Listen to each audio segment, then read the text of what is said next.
I hold my breath sometimes just to remind myself that it's possible to let things go. But I've been reminding myself so often it's becoming harder to remember what's worth remembering, which is why I find myself forgetting to sleep, and why I'm scared of forgetting to wake up.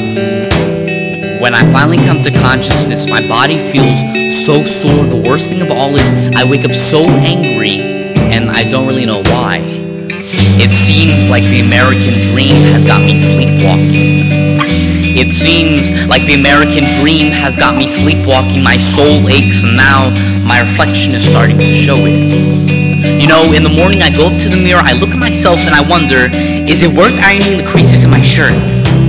Because I'm 18, and I'm trying to find the easiest way to make it look like I've not been hurting. You see, I'm 18.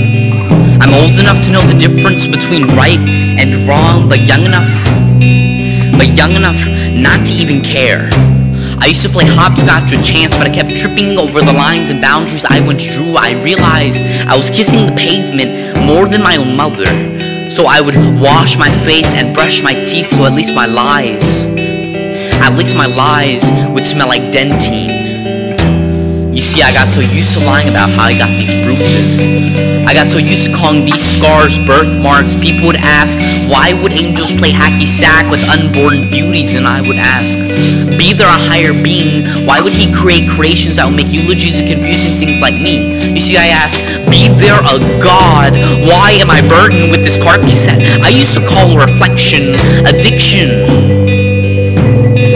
Addiction is getting me the same result and doing the same thing as being sober, even when it's not fun anymore.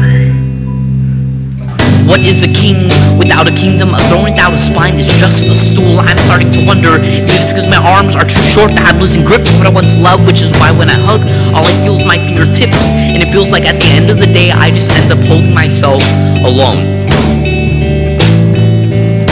Swinging back and forth in this trance turned into a dance without a partner. You see, steps just seem to echo when they're not complimented. You know, I'm starting to wonder if forgetting to wake up will be a conscious decision. You see, when we let our minds wander off even for a moment, we run the chance of them getting lost. We begin to find beauty in hollow places where vultures lurk. You need to learn not to pay attention to the shadows around you, but only be conscious of your own. You know, I'm going to give you one piece of advice, but I want you to heed my word and not my age. I'm going to give you one piece of advice, but I want you to heed my word and not my age. You need to give your shadow someone worth following, so the darkness will know its place.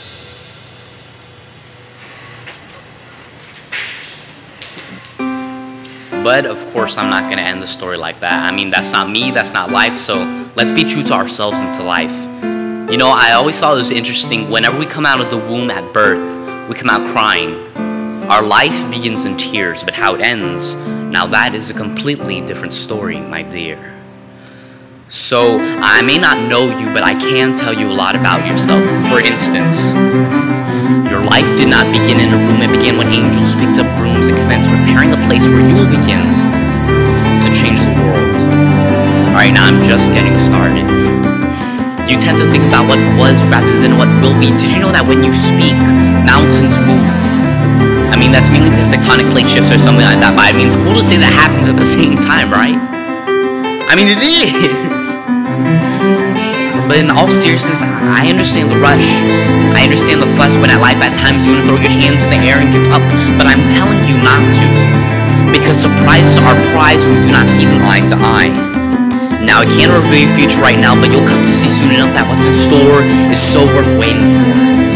That there's a destiny that is beckoning at your doorstep. Now, even when those footsteps take wrong steps and you end up kissing the pavement, you need to learn to laugh when you fall flat on your face. Remind gravity that it is a force that you recognize but do not accept. And even when you fall flat on your face, you need to remind yourself that at least you're still moving forward. Even if you fall flat on your face, you need to remind yourself that at least you're still moving forward. So dust yourself off, because the memoirs of your battle scars will be worth something to someone someday soon.